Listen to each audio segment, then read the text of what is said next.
Hi everyone, welcome back to Anba learning. ಇವತ್ತಿನ ವಿಡಿಯೋದಲ್ಲಿ ನಾವು 8th ಸ್ಟ್ಯಾಂಡರ್ಡ್ನ ಸಂಬಂಧಪಟ್ಟಂತಹ ಸೋಷಾಲಜಿ ಪಾರ್ಟ್ನಂತಹ ಫಸ್ಟ್ ಲೆಸನ್ನ ನೋಡ್ತಿದ್ದೀವಿ. ನಿಮಗೆ ಇದು ಚಾಪ್ಟರ್ 9 ಮತ್ತು ಇದು ಪಾರ್ಟ್ 1 ಟೆಕ್ಸ್ಟ್ ಬುಕ್ಕು. ಸೊ ಈ ಲೆಸನ್ ನಾವು ಏನನ್ನು ಕಲಿತೀವಿ ಅಂತ ಹೇಳ್ಬಿಟ್ಟು, man is a social animal, socialisation and human expressions about the early sociologist. ಅಂದರೆ ಒಂದು ಮನುಷ್ಯ ಹೇಗೆ ಸೋಷಲ್ ಅನಿಮಲ್ ಆಗಿ ಮತ್ತು ಅಲ್ಲಿ ಒಬ್ಬ ಮನುಷ್ಯ ಯಾವ ರೀತಿ ಎಕ್ಸ್ಪ್ರೆಸ್ ಮಾಡ್ಕೋತಾನೆ ಅಂತ ಹೇಳ್ಬಿಟ್ಟು, ಮತ್ತು ಇದನ್ನು ಕಂಡಿಡಿದಂತಹ ಅರ್ಲಿ ಸೋಷಾಲಜಿಸ್ಟ್ ಯಾರ್ಯಾರು ಅಂತ ಲೆಸನ್ ನೋಡೋಣ. Among all the living beings on the earth, it is only human beings who have complete awareness about their existence. They contemplate over their goals and purpose in life. It is due to this that innumerable questions arise in the people's mind. So ಇಲ್ಲಿ ಏನು ಹೇಳ್ತಾರೆ ಅಂದರೆ, ಮನುಷ್ಯನಿಗೆ ಒಬ್ಬನಿಗೆ ಮಾತ್ರ ಗೊತ್ತು ಅವನ existence ಯಾವ ರೀತಿ ಆಯಿತು ಅಂತ ಹೇಳ್ಬಿಟ್ಟು. ಬರೀ ಯಾವುದೇ ಪ್ರಾಣಿಗಳಿಗಾಗಲಿ ಪಕ್ಷಿಗಳಿಗಾಗಲಿ ಅದ್ರ ಬಗ್ಗೆ ಯಾವುದೇ ಅರಿವಿಲ್ಲ ಅಲ್ವಾ.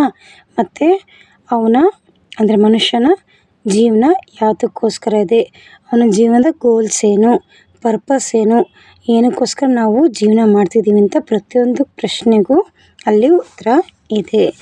ಸೊ ಹಾಗಾಗಿ ಈ ರೀತಿಯ ಪ್ರಶ್ನೆಗಳೇ ಅಲ್ಲಿ ಒಂದು ಹೊಸ ಹುರುಪನ್ನು ಕ್ರಿಯೇಟ್ ಮಾಡುತ್ತೆ. ಓಕೆನಾ. ಏನದು ಅಂತ ನೋಡಿದ್ರೆ, why is man called a social being? Is man God's creation? Why are the differences between groups? What is the strength which unites people and groups? Why does society undergo constant changes? Is this changes a sign of progress? In order to find answers to such questions and to study human society in a medical manner, many attempts were made 150 years ago in a scientific manner. So ಇಲ್ಲಿ ಪ್ರತಿಯೊಂದು ಮನುಷ್ಯನಿಗೂ ಅವನದೇ ಆದ ಕುತೂಹಲ ಇರುತ್ತೆ, ಏನಪ್ಪ ಇದು, ಹೇಗಪ್ಪ ಇದು ಅಂತ. ಓಕೆನಾ. ಸೊ ಯಾವ ರೀತಿ ಕುತೂಹಲದ ಪ್ರಶ್ನೆಗಳು ಮನುಷ್ಯನಲ್ಲಿ ಬಂತು, ಯಾಕೆ ಮನುಷ್ಯನ ಸೋಷಲ್ ಬೀಯಿಂಗ್ ಅಂತ ಕರೀತಾರೆ, ಮತ್ತು ಮನುಷ್ಯ ಬಂದ್ಬಿಟ್ಟು ದೇವರ ಒಂದು ಕ್ರಿಯೇಷನ, ಮತ್ತು ಯಾಕೆ ನಮ್ಮಲ್ಲಿ ಡಿಫ್ರೆಂಟ್ ಗ್ರೂಪ್ ಆಫ್ ಪೀಪಲ್ ಇದ್ದಾರೆ, ಮತ್ತು strength which unites the people and groups, ಯಾವ ಸ್ಟ್ರೆಂತು ನಮ್ಮ ಜನರನ್ನು ಯುನೈಟೆಡ್ ಮಾಡುತ್ತೆ. ಓಕೆನಾ. ಸೊಸೈಟಿ ಅಂಡರ್ಗೋಡ್ ಕಾನ್ಸ್ಟೆಂಟ್ ಚೇಂಜಸ್, ನಮ್ಮ ಸೊಸೈಟಿ ಪ್ರತಿಯೊಂದು ದಿನ ಒಂದಲ್ಲ ರೀತಿ ಚೇಂಜ್ ಆಗ್ತಾನೆ ಇರುತ್ತೆ ಅಲ್ವಾ. ಸೊ ಅದು ಯಾಕೆ, ಮತ್ತು ಈ ರೀತಿ ಚೇಂಜಸ್ ಆದರೆ ಅದು ಒಳ್ಳೆಯದಕ್ಕ ಅಥವಾ ಕೆಟ್ಟದ್ದಕ್ಕ? ಸೊ ಈ ರೀತಿ ಎಲ್ಲ ಪ್ರಶ್ನೆಗಳಿಗೂ ಉತ್ತರ ಸಿಗಬೇಕು, ಮತ್ತು ಅದು ಕರೆಕ್ಟಾಗಿ ಮೆಥಡಾಲಜಿಕಲ್ ಮ್ಯಾನರಲ್ಲಿ ಇರಬೇಕು ಅಂತ ಹೇಳ್ಬಿಟ್ಟು ಇದ್ರ ಬಗ್ಗೆ ರಿಸರ್ಚ್ನ ಸ್ಟಾರ್ಟ್ ಮಾಡ್ತಾರೆ. So as a result, all these attempts, a new branch of study originated. This study was called sociology. So ಎಲ್ಲರ ಪ್ರಯತ್ನದ ಪ್ರತಿಫಲನೇ ಈ ಒಂದು ಹೊಸ ಬ್ರಾಂಚ್ ಯಾವುದಪ್ಪ ಅಂದರೆ ಸೋಷಾಲಜಿ. ಓಕೆನಾ. ಸೊ ಸೋಷಾಲಜಿ ಎಲ್ಲಿಂದ ಹೇಗೆ ಬಂತು? Sociology has been derived from a Latin word socius and Greek word logos. These two words jointly mean the study of society. So ಇಲ್ಲಿ ಲ್ಯಾಟಿನ್ ಪದನೂ ಇದೆ ಮತ್ತು ಗ್ರೀಕ್ ಪದನೂ ಇದೆ ಅಲ್ವಾ, ಸೋಷಿಯಸ್ ಮತ್ತು ಲೋಗಸ್. ಸೊ ಅದರ ಅರ್ಥ ಏನು? Study of society. This word was first used by August Conte. So ಈ ಪದನ ಯಾರು ಯೂಸ್ ಮಾಡ್ತಾರೆ? ಆಗಸ್ಟ್ ಕಾಂಟೆ ಅನ್ನೋ ವ್ಯಕ್ತಿ ಯೂಸ್ ಮಾಡ್ತಾರೆ. According to August Comte, sociology is a scientific study of the factors related to social order and social progress. So sociology ಯಾವುದ್ರ ಬಗ್ಗೆ study ಮಾಡುತ್ತೆ ಅಂದರೆ, ಫ್ಯಾಕ್ಟರ್ಸು ಸೋಷಲ್ಗೆ ಮತ್ತು ಸೋಷಲ್ ಪ್ರೋಗ್ರೆಸ್ಗೆ ರಿಲೇಟೆಡ್ ಆಗಿರುವಂಥದ್ದನ್ನು ಇಲ್ಲಿ ಸ್ಟಡಿ ಮಾಡ್ತೀವಿ ಅಂತ ಹೇಳ್ಬಿಟ್ಟು ಆಗಸ್ಟ್ ಕಾಂಟೆ ಹೇಳ್ತಾರೆ. ನೆಕ್ಸ್ಟ್ ಮ್ಯಾಚಿವರ್ ಆ್ಯಂಡ್ ಪೇಜ್ ಇವ್ರು ಬಂದು ಏನು ಹೇಳ್ತಿದ್ದಾರೆ ಅಂದರೆ, sociology study of social relationships, ಅಂದರೆ ಸೋಷಲ್ ರಿಲೇಷನ್ಶಿಪ್ಸು ಹೇಗಿರುತ್ತೆ. ಓಕೆನಾ. ಸೊ ಅದ್ರ ಬಗ್ಗೆ ನಾವು ಸ್ಟಡಿ ಮಾಡಿದ್ರೆ ಅದನ್ನೇನಂತ ಕರಿತೀವಿ? ಸೋಷಾಲಜಿ ಅಂತ ಕರಿತೀವಿ ಅಂತ ಹೇಳ್ಬಿಟ್ಟು ಮ್ಯಾಚಿವರ್ ಪೇಜ್ ಅನ್ನೋರು ಹೇಳ್ತಿದ್ದಾರೆ. Next importance of studying sociology ಏನಪ್ಪ ಅದು? ಹೆಲ್ಪ್ಸ್ ಇನ್ ಪರ್ಸ್ನಾಲಿಟಿ ಡೆವಲಪ್ಮೆಂಟ್ ಅಲ್ವಾ. ನಮ್ಮ ಸೊಸೈಟಿಯಿಂದ ನಮ್ಮ ಪರ್ಸ್ನಾಲಿಟಿ ಡೆವಲಪ್ಮೆಂಟ್ ಆಗುತ್ತೆ. ಯಾವ ರೀತಿ ಇರಬೇಕು, ಹೇಗೆ ಮಾಡಬೇಕು, ಹೇಗೆ ಕೂತ್ಕೋಬೇಕು. ಸೊ ಈ ರೀತಿ ಎಲ್ಲ ಸಣ್ಣದೇ ಆಗಲಿ, ಬಟ್ ಅಲ್ಲಿ ಸೊಸೈಟಿನಲ್ಲಿ ತುಂಬ ಇಂಪಾರ್ಟೆಂಟ್ ಆಗುತ್ತೆ. Gives solution to social problems. So ಇಲ್ಲಿ ಸೊಸೈಟಿನಲ್ಲಿ ಯಾವುದೇ ಪ್ರಾಬ್ಲಮ್ಸ್ ಇದ್ದರೆ ಅದನ್ನು ಸೋಷಾಲಜಿ ಮುಖಾಂತರ ಸಾಲ್ವ್ ಮಾಡ್ಬೋದು. Sociology gives knowledge about modern situations and development.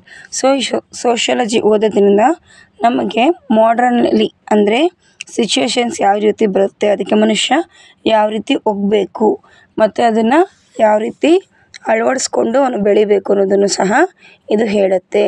To promote social welfare of backward and weaker section of society. ನಮ್ಮ ಸೊಸೈಟಿಯಲ್ಲಿ ಈಗಲೂ ಸೋಷಲ್ ವೆಲ್ಫೇರ್ ಅಂದರೆ ಸೊಸೈಟಿಗೆ ಒಳ್ಳೆಯದಾಗಬೇಕು ಅಂತ ಹೇಳ್ಬಿಟ್ಟು ವೆಲ್ಫೇರ್ ಮತ್ತು ಅಲ್ಲಿರುವ ಜನಕ್ಕೂ ಸಹ ಮತ್ತು ಬ್ಯಾಕ್ವರ್ಡ್ ಪೀಪಲ್ ವೀಕರ್ ಸೆಕ್ಷನ್ ಯಾರಿರ್ತಾರೆ ಅವ್ರಿಗೂ ಸಹ ಪ್ರೋಗ್ರೆಸ್ ಆಗಬೇಕು ಅಂತ. Next, man is A social being. The relationship between the man and society is unique. There is no society without man, nor man without society. That is the reason many sociologists are of the opinion that man is a creation of society and society is that of man. ಅಲ್ವಾ? So ಇಲ್ಲಿ ಪ್ರತಿಯೊಬ್ಬ ಮನುಷ್ಯನು ಸೊಸೈಟಿನಲ್ಲಿ ತುಂಬ important. ಯಾವುದೇ ಸೊಸೈಟಿನಲ್ಲಿ ಮನುಷ್ಯ ಇಲ್ದಿರೆ ಇರೋಕ್ಕೆ ಆಗಲ್ಲ ಅಲ್ವಾ? ಅಥವಾ ಮನುಷ್ಯ ಇಲ್ದಿರ ಸೊಸೈಟಿನೂ ಅಲ್ಲಿ ಸಾಧ್ಯ ಇಲ್ಲ. ಹಾಗಾಗಿ ಹೇಳ್ತಾರೆ ಮನುಷ್ಯ ಸೊಸೈಟಿನ ಕ್ರಿಯೇಟ್ ಮಾಡ್ದ, ಸೊಸೈಟಿ ಮನುಷ್ಯನನ್ನು ಕ್ರಿಯೇಟ್ ಮಾಡ್ತು ಅಂತ. If we close our eyes and ask ourself would it be possible for me to leave all alone in my town, everyone would come up with the same answer and that is impossible ಅಲ್ವಾ? So ನಮ್ಮ ಸುತ್ತ ಜನ ಇರಲೇಬೇಕು. ನಾವು ಒಬ್ಬರೇ ಎಷ್ಟೊತ್ತಿರೋಕ್ಕಾಗುತ್ತೆ ಅಲ್ವಾ? So ನಮ್ಮ ತಂದೆ ತಾಯಿ ಅಕ್ಕ ತಂಗಿ ಅಣ್ಣ ತಮ್ಮ ಪಕ್ಕದ ಮನೆಯವರು ಎದುರುಗಡೆಯವರು ಫ್ರೆಂಡ್ಸು ಆಟ ಆಡೋಕ್ಕೆ ಬೇಕಾದ ಜನ ಅಂದರೆ ನಿಮ್ಮ ಪ್ಲೇಮೇಟ್ಸ್. ಸೊ ಈ ರೀತಿ ಪ್ರತಿಯೊಬ್ಬರು ಸಹ ನಮಗೆ ಬೇಕು. ನಮ್ಮೊಬ್ಬರಿಗೇ ಇರೋಕ್ಕೆ ಸಾಧ್ಯ ಇಲ್ಲ. Isn't that so? Man is a social animal. He desire to leave with others around him. Society is necessary for development of all of us because social relationships are necessary for man's existence. So ಇಲ್ಲಿ ಸೊಸೈಟಿಲಿ develop ಆಗೋದು ತುಂಬ ಮುಖ್ಯ. ಆ develop ಆಗೋಕ್ಕೆ social relationship ಸಹ ತುಂಬ ಮುಖ್ಯ. That is the reason human society has been called web of social relationships and man a social being. So ನಾವು ನಮ್ಮದೇ ಆದಂತಹ ಒಂದು ಬೌಂಡ್ರಿ ಸರ್ಕಲ್ ಇರುತ್ತಲ್ವ, ಸೊ ಅದರಲ್ಲೇ ಬಾಳ್ತಿರ್ತೀವಿ. ಓಕೆನಾ? ಸೊ ಆಗಿರಬೇಕಾದಾಗ ನಮಗೆ ಸೊಸೈಟಿ ತುಂಬ ಮುಖ್ಯ ಆಗುತ್ತೆ. Next, socialisation. If we have to become a member of society we have to live amidst society. If we do not live among people we will not be able to learn language, study, play games, experience thought processes or the body language that we have learned now. So ನಾವು ಯಾವುದೇ ಕಲಿಬೇಕು ಅಂತಂದರು ನಾವು ಕುತ್ಕೊಳ್ಳೋದಾಗಲಿ, ನಿಂತ್ಕೊಳ್ಳೋದಾಗಲಿ, ಅಂಬೆಗಳನ್ನ ನಡೆಯೋದಾಗಲಿ, ಓಡೋದಾಗಲಿ, ಮಾತಾಡೋದಾಗಲಿ ಪ್ರತಿಯೊಂದಕ್ಕೂ ನಮಗೆ ಏನು ಬೇಕು? Society ಇರಬೇಕು ಅಲ್ವಾ? ಸೊ ಅಪ್ಪ ಅಮ್ಮ ಇರ್ತಾರೆ ಖಂಡಿತವಾಗ್ಲೂ. ಸೊ ಅಪ್ಪ ಅಮ್ಮ ನೋಡಿಕೊಂಡೇ ಬೆಳೆಯೋಕ್ಕೂ ನಮ್ಮ ಸುತ್ತ 4 ಜನ ನೋಡ್ಕೊಂಡು ಬೆಳೆಯೋಕ್ಕೂ ತುಂಬ ವ್ಯತ್ಯಾಸ ಇರುತ್ತೆ ಅಲ್ವಾ? ಸೊ ಏನಾದರೂ ಮಗು ತುಂಬ ಹಠ ಮಾಡಿದ್ರೆ ಅಂತೀವಿ ಆ ಮಗುಗೆ ಸರಿಯಾಗಿ ಬೆಳೆಸಿಲ್ಲ, 4 ಜನ ಹತ್ರ ಬೆರೆಯೋಕ್ಕೆ ಬರಲ್ಲ, ತುಂಬ ಮೂಡಿಯಾಗಿರುತ್ತೆ ಅಂತ ಹೇಳ್ತೀವಿ. ಅದೇ 4 ಜನ ಅಂತ ಬೆರೆತು ಬೆಳೆದಿರೋ ಮಕ್ಕಳೇ ಬೇರೆ ಥರ ಇರ್ತಾರೆ ಅಲ್ವಾ? ಸೊ ಅದಕ್ಕೆ ಹೇಳೋದು ಸೊಸೈಟಿ ಅನ್ನೋದು ತುಂಬ ಮುಖ್ಯ. ಏನೇನು ಕಲಿಸುತ್ತೆ ನಮಗೆ ಸೊಸೈಟಿ? ಭಾಷೆ, ಓದೋದು, ಆಟ ಆಡೋದು, ಎಕ್ಸ್ಪೀರಿಯನ್ಸು, ಥಾಟ್ ಪ್ರೋಸೆಸ್ ಅಂದರೆ ನಾವು ಯಾವ ರೀತಿ ಯೋಚನೆ ಮಾಡ್ತೀವಿ ಮತ್ತು ಬಾಡಿ ಲ್ಯಾಂಗ್ವೇಜ್ ಪ್ರತಿಯೊಂದೂ ನಮಗೆ ಸೊಸೈಟಿ ಕಲಿಸುತ್ತೆ. This process of learning called socialisation. So ಈ ರೀತಿ ಸ್ಟೇಜ್ ಬೈ ಸ್ಟೇಜ್ ಎಲ್ಲ ಕಲಿತೀವಲ್ಲ, ಒಬ್ಬೊಬ್ಬರಿಂದ ಒಂದೊಂದು ಕಲಿತೀವಿ. ಸೊ ಅದಕ್ಕೆ ಅದನ್ನ ಏನಂತ ಕರಿತೀವಿ? ಸೋಷಲೈಸೇಷನ್ ಅಂತ ಕರಿತೀವಿ. The family, school, peer group, mass communication etcetera. So ಎಲ್ಲಿಂದ ಕಲಿತೀವಿ? ನಮ್ಮ ಫ್ಯಾಮ್ಲಿಯಿಂದ. ಸ್ಕೂಲಿಂದ, ನಮ್ಮ ಪೀರ್ ಗ್ರೂಪ್ನ ಜೊತೆಗಾರರಿಂದ, ಮಾಸ್ ಮೀಡಿಯಾ ಅಂದರೆ ಟಿ ವಿ, ರೇಡಿಯೋ, ಇಂಟರ್ನೆಟ್ ಮತ್ತು ಅಲ್ಲಿ ಬರುವಂತಹ ಬೇರೆ ಬೇರೆ ಆ್ಯಪ್ಗಳು. ಸೊ ಪ್ರತಿಯೊಂದರಲ್ಲೂ ಸಹ ನಾವೇನೋ ಒಂದು ಕಲಿತೀವಲ್ಲ, ಸೊ ಅದನ್ನು ನಾವೆಂತ ಕರಿತೀವಿ, ಸೋಷಲೈಸೇಷನ್ ಅಂತ ಕರಿತೀವಿ. Enable our socialization. The family provides us food, nutrients, education and security. Parents help us to grow mentally, physically healthy ಅಲ್ವಾ. ಸೊ ಇಲ್ಲಿ ಸೋಷಲೈಸೇಷನಲ್ಲಿ ತಂದೆ ತಾಯಿಯ ಪಾತ್ರ ತುಂಬ ಮುಖ್ಯ. The school provides formal education. We learn to cooperate and live with others, interacting with our peer groups. So ನಮಗೆ ಸ್ಕೂಲಲ್ಲಿ ಹೇಳ್ಕೊಡ್ತಾರಲ್ವ, ನಮ್ಮ ಸ್ನೇಹಿತರ ಜೊತೆ ಯಾವ ರೀತಿ ಇರಬೇಕು, ಚಿಕ್ಕ ಚಿಕ್ಕದಕ್ಕೆಲ್ಲ ಜಗಳ ಆಡಬಾರ್ದು, ಓಕೆನಾ, ಒಂದು ಕೊಟ್ಟು ಒಂದು ತೊಗೋಬೇಕು. ಮನೇಲೂ ಅದನ್ನೇ ಹೇಳ್ಕೊಡ್ತಾರೆ. ಬಟ್ ಅಲ್ಲಿ ನಮಗೆ ರಕ್ತ ಸಂಬಂಧಗಳಿರುತ್ತೆ. ಇಲ್ಲಿ ಯಾರು ಅಂತ ಗೊತ್ತಿಲ್ಲದೆ ಇದ್ರೂ ನಮ್ಮ ಜೊತೆಗಾರನ ನಮ್ಮವರು ಅಂತ ತಿಳ್ಕೊಂಡು ಮಾಡ್ತೀವಿ ಅಲ್ವಾ. ಸೊ ಅಲ್ಲಿ ಕೋಆಪ್ರೇಷನ್ ಕಲಿಸುತ್ತೆ.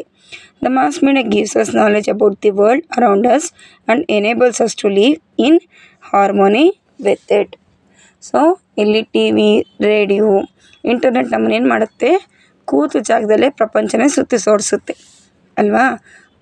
ಈಗ ಫಾರ್ ಎಕ್ಸಾಂಪಲ್ ಅಮೇರಿಕಾದವರು, ಅಮೇರಿಕಾದಲ್ಲಿ ಈ ರೀತಿ ಇರ್ತಾರೆ, ಈ ರೀತಿ ಬಟ್ಟೆಗಳಾಗ್ತಾರೆ, ಚೈನಾದಲ್ಲಿ ಈ ರೀತಿ ಊಟ ಮಾಡ್ತಾರೆ, ಜಪಾನಲ್ಲಿ ಟೆಕ್ನಾಲಜಿ ತುಂಬ ಚೆನ್ನಾಗಿರುತ್ತಂತೆ, ಕೂತ ಜಾಗದಲ್ಲೇ ಕಲಿತೀವಿ ಅಲ್ವಾ. ಸೊ ಅವಾಗ ಏನು ಮಾಡುತ್ತೆ ಅಂದರೆ ನಮ್ಮ ಮಾಸ್ ಮೀಡಿಯಾ ಬಂದ್ಬಿಟ್ಟು ನಮಗೆ ಒಳ್ಳೆ ನಾಲೆಜನ್ನು ಕೊಡುತ್ತೆ. Due to all this help from various quarters, man able to lead a successful life in society. So ಇದೆಲ್ಲದಿಂದನೂ ಒಂದು ಮನುಷ್ಯ ಒಂದು ಒಳ್ಳೆ ಸಕ್ಸಸ್ಫುಲ್ ಲೈಫ್ನ ಲೀಡ್ ಮಾಡ್ಬೋದು. Next, the necessity of the social environment. So social environment ಅವಶ್ಯಕತೆ ಏನಿದೆ ನಮಗೆ, ಈಗ ನೋಡೋಣ. ಇಲ್ಲೊಂದು ಇನ್ಸಿಡೆಂಟ್ ಕೊಟ್ಟಿದ್ದಾರೆ, ಚೆನ್ನಾಗಿದೆ ನೋಡಿ. If man does not grow in a social environment, he cannot imbibe the qualities of a human being. An individual cannot be socialized outside the society and group. In order to understand the truth of this statement, the following instance can be studied. So ಇವಾಗ ನೀವೊಂದು 10-12 ವರ್ಷ, ಒಂದು 15 ವರ್ಷದ ಮಕ್ಕಳಾಗಿರ್ತೀರ ಅಂತ ಇಟ್ಕೊಳ್ಳಿ.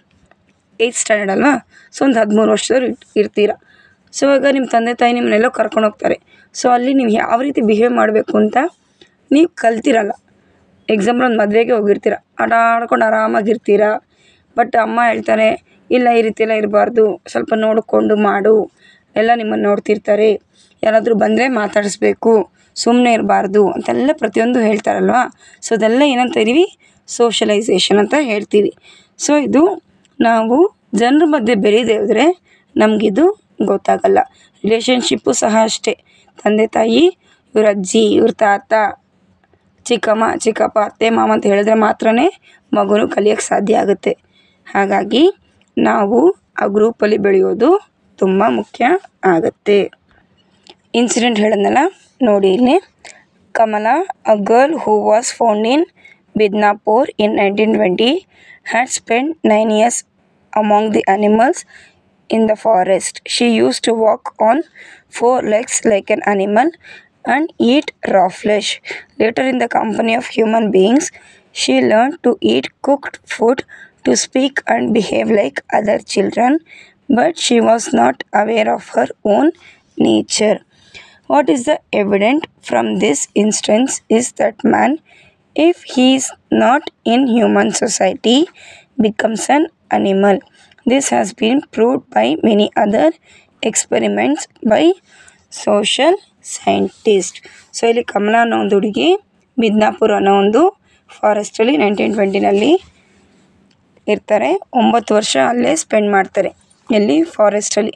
ಮತ್ತು 4 ಕಾಲ ನಡೆಯೋದು, ಹಸಿ ಮಾಂಸ ತಿನ್ನೋದು, ಈ ರೀತಿ ಇರ್ತಾರೆ. ಒಂದು ಪ್ರಾಣಿ ಥರನೇ ಜೀವನವನ್ನು ನಡೆಸ್ತಿರ್ತಾರೆ. ಮತ್ತು ಯಾವಾಗ ಅವ್ರಿಗೆ ಮನುಷ್ಯರ ಸಂಪರ್ಕ ಆಗುತ್ತೋ ಆವಾಗ ಅವ್ರು ಬಂದ್ಬಿಟ್ಟು ಮನುಷ್ಯರ ಥರ ಮಾತಾಡೋದು ಮತ್ತು ಮನುಷ್ಯರ ಥರ ಬಿಹೇವ್ ಮಾಡೋದು, ಕುಕ್ ಫುಡ್ನ ತಿನ್ನೋದು, ಸೊ ಈ ರೀತಿ ಎಲ್ಲವನ್ನು ಮಾಡಿದಾಗ ಅವರು ಮನುಷ್ಯರಾಗಿ ಮಾರ್ಪಾಡು ಆಗ್ತಾರೆ. ಸೊ ಇದು ಹೇಳ್ತಿದ್ದೇನೆಂದರೆ, ಒಂದು ಮನುಷ್ಯ ಸೊಸೈಟಿಲಿದ್ದರೆ ಮಾತ್ರ ಅವ್ರ ರೀತಿ ಕಲಿತಾರೆ ಅಲ್ವಾ. ಇಲ್ಲಾಂದರೆ ನಾವು ಯಾರ ಜೊತೆ ಇದ್ದರೆ ಅವ್ರ ಥರ ಮಾಡ್ತೀವಿ. ಸೊ ಇವಾಗ ನೀವೇ ಏನಾದರೂ ಬ್ಯಾಡಾಗಿ ಬಿಹೇವ್ ಮಾಡ್ತಿದ್ರೆ ಯಾರಿಂದ ಕಲ್ತ್ಕೊಂಬಂದೆ, ಯಾರ ಜೊತೆ ಇದ್ದು ಕಲ್ತ್ಕೊಂಬಂದೆ ಅಂತ ಹೇಳ್ಬಿಟ್ಟು ನಿಮ್ಮ ಪೇರೆಂಟ್ಸ್ ಬೈಬೋದು ಅಲ್ವಾ. ಆಮೇಲೆ ಸಹವಾಸ ದೋಷ, ನಿಮ್ಮ ಫ್ರೆಂಡ್ಸ್ ಸರಿ ಇಲ್ಲ, ಸೊ ಹಾಗೆ ಹೀಗೆ ಅಂತೆಲ್ಲ ಹೇಳ್ತಾರಲ್ವ. ಸೊ ಅದೆಲ್ಲ ಇದಕ್ಕೆ ಎಕ್ಸಾಂಪಲ್ ಆಗುತ್ತೆ. ನಾವು ಎಲ್ಲಿ ಯಾರನ್ನ ನೋಡಿ ಕಲಿತೀವಿ ಅನ್ನೋದು ಅಲ್ವಾ. ಸೊ ನೆಕ್ಸ್ಟ್ ನೋಡೋಣ human beings and language. So language ಏನಕ್ಕೆ ಹ್ಯೂಮನ್ ಬೀಯಿಂಗ್ಸ್ಗೆ? How do we express our feelings? We can express hunger, thirst, sleepiness, sorrow and happiness through our body gesture and signals ಅಲ್ವಾ. ಸೊ ಅಮ್ಮ ಹತ್ರ ಹೋಗ್ಬಿಟ್ಟು ನಾವು ಕೈ action ಮಾಡಿ ಹೊಟ್ಟೆ ಎಷ್ಟಿದೆ ಅಂತ ಹೇಳ್ಬೋದು, ದಾಹ ಆಗ್ತಿದೆ ನೀರು ಕೊಡು ಅಂತಲೂ ನಾವು ಕೇಳ್ಬೋದು ಅಲ್ವಾ. ಸಂತೋಷಕ್ಕೆ ನಗು ಇದೆ, ದುಃಖಕ್ಕೆ ಕಣ್ಣೀರಿದೆ. ಹಾಗಿರಬೇಕಾದ್ರೆ ನಮಗೆ ಭಾಷೆ ಯಾಕೆ ಮುಖ್ಯ? ಎಲ್ಲ ಅದರಲ್ಲಿ ಆಗೋಗುತ್ತಲ್ವಾ.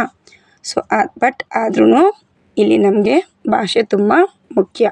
ಯಾಕೆ? But we cannot convey all our feelings only through body language. Language becomes invertible in such situations. Our languages have words such as father, mother, brother, sister, uncle, aunt, etc. include relations between human beings. Thus, language is needed to understand specific relationships and feelings perfectly. ಅಲ್ವಾ. ಎಲ್ಲನೂ ಬರೀ body ಲ್ಯಾಂಗ್ವೇಜಿಂದ ಮಾಡೋಕ್ಕೆ ಸಾಧ್ಯ ಆಗಲ್ಲ.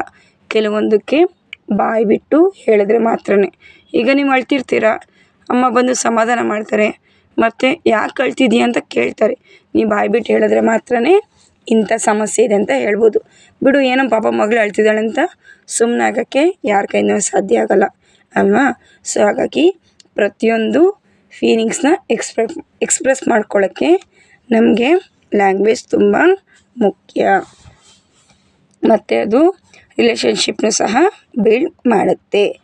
ಇವಾಗ ಯಾರಾದರೂ ನೋಡಿದ್ರೆ ಹೇಳ್ತೀವಲ್ಲ, ಅವ್ರು ಸರಿಯಾಗಿ ಮಾತಾಡೋದಿಲ್ಲಪ್ಪ, ಅವ್ರು ಏನೋ ಒಂಥರ ಅಂತ ಹೇಳ್ಬಿಟ್ಟು ನಾವೇ ಹೇಳ್ತೀವಲ್ವ. ಸೊ ಅಲ್ಲಿ ಮಾತು ತುಂಬ ಮುಖ್ಯ ಆಗುತ್ತೆ.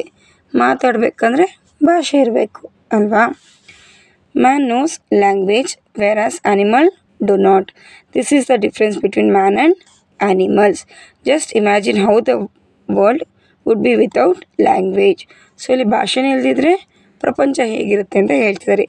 There would be no textbooks, schools, mass media or civilization. ಭಾಷೆ ಇಲ್ದಿದ್ರೆ ನಮಗೆ ಟೆಕ್ಸ್ಟ್ ಬುಕ್ ಇರ್ತಿರಲಿಲ್ಲ, ಸ್ಕೂಲಿಗೆ ಬರೋ ಕೆಲಸ ಇರ್ತಿರ್ಲಿಲ್ಲ ಅಲ್ವಾ, ಟಿ ವಿ, ಮೊಬೈಲು, ಇಂಟರ್ನೆಟ್ ಇರ್ತಿರ್ಲಿಲ್ಲ, ಮತ್ತು ನಾಗರಿಕತೆ ಅನ್ನೋದೇ ಇರ್ತಿರ್ಲಿಲ್ಲ. ಸೊ ನಾವು ಸಹ ಇಲ್ಲಿ ಒಂದು ಪ್ರಾಣಿ ಥರ ಇರಬೇಕಾಗ್ತಿತ್ತು. ಮನುಷ್ಯನು ಪ್ರಾಣಿಗೆ ಸಮ ಆಗ್ತಿದ್ದ. Human society would be just like animal society. Therefore, while studying society, language is treated as the very important aspect of the society. So ಇಲ್ಲಿ ಸೊಸೈಟಿ ಬಗ್ಗೆ ತಿಳ್ಕೋಬೇಕು, ಅದರ ಇಂಪಾರ್ಟೆನ್ಸ್ ನಮ್ಗೆ ಗೊತ್ತಾಗಬೇಕು ಅಂದರೆ ಅಲ್ಲಿ ಏನು ಮುಖ್ಯ? ಭಾಷೆ ಅನ್ನೋದು ತುಂಬ ಮುಖ್ಯ. ನೆಕ್ಸ್ಟ್ ನೋಡೋಣ ಅರ್ಲಿ ಸೋಷಿಯಾಲಜಿಸ್ಟ್. ಅಂದರೆ ಇದ್ರ ಬಗ್ಗೆ ತುಂಬ ಸ್ಟಡಿ ಮಾಡಿ ಅದನ್ನು ಒಂದು ಒಳ್ಳೆ ಮಟ್ಟಕ್ಕೆ ತೊಗೊಂಬಂದು ಇವತ್ತು ನಾವು ಅದನ್ನು ಕಲಿಯೋಕ್ಕೆ ಕಾರಣ ಆಗಿರೋರು ಯಾರ್ಯಾರು ಅಂತ ಹೇಳ್ಬಿಟ್ಟು. First let us know about the sociologist who develop sociology in the early stages. Sociologist are those who study the society, culture, behaviour, social relationship etcetera. So ಒಂದು ಸೋಷಿಯಾಲಜಿಸ್ಟ್ ಏನನ್ನು ಸ್ಟಡಿ ಮಾಡ್ತಾರೆ ಅಂದರೆ ಸೊಸೈಟಿ ಬಗ್ಗೆ, ಸೊಸೈಟಿಯ ಕಲ್ಚರ್ ಹೇಗಿದೆ, behaviour ಹೇಗಿದೆ, social relationships ಜನರಲ್ಲಿ ಹೇಗಿದೆ ಅನ್ನೋದನ್ನು ಸ್ಟಡಿ ಮಾಡ್ತಾರೆ. ಅದರಲ್ಲಿ ಫಸ್ಟ್ ಬಂದ್ಬಿಟ್ಟು August Comte was the one who gave the name sociology to the scientific study of society. Hence is considered the father of sociology. So ಇವ್ರು ಬಂದ್ಬಿಟ್ಟು ಆಗಸ್ಟ್ ಕಾಮ್ಟೆ ಅವರು. ಇವ್ರು ಯಾರು? Father of sociology. ಓಕೆನಾ.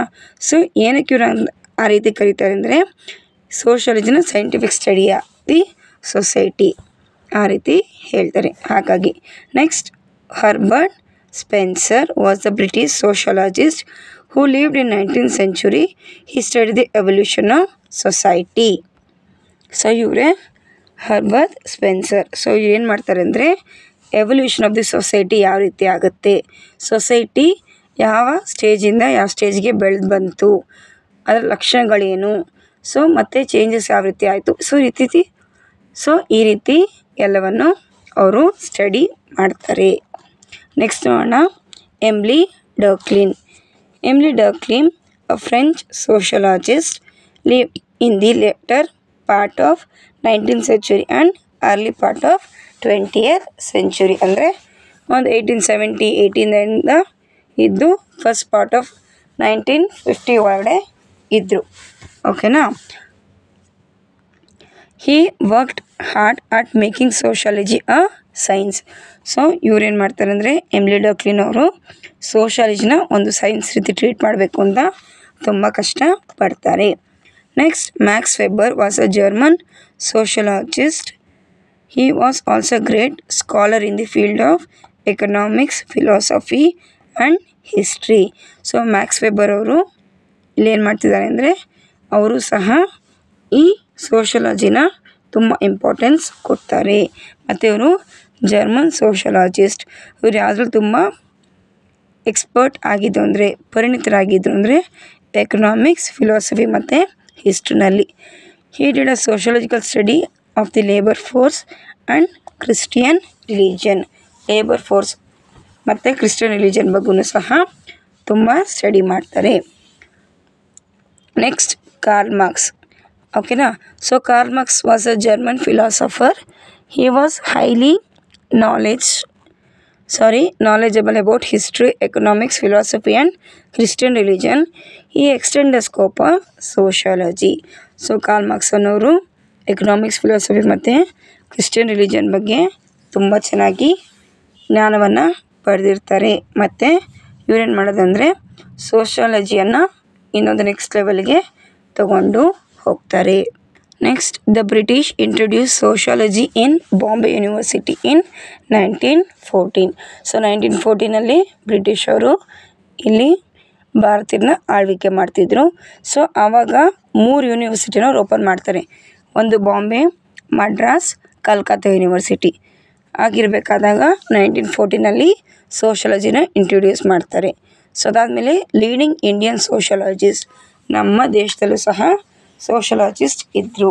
ಯಾರಪ್ಪ ಅಂದರೆ ಅವರು GS Ghurye, MN Srinivas, AR Desai, Iravati Karve, SC Dube and others. So ಇಲ್ಲಿಗೆ ಲೆಸನ್ ಎಂಡ್ ಆಗುತ್ತೆ. ಇನ್ನು ಈ ಲೆಸನ್ ನಿಮ್ಗೆ ಏನೋ ಡೌಟ್ಸ್ ಇದ್ದರೆ ಕಮೆಂಟ್ ಮಾಡಿ. ದಯವಿಟ್ಟು ಸ್ಕಿಪ್ ಮಾಡದೆ ಪೂರ್ತಿ ವಿಡಿಯೋನ ನೋಡಿ.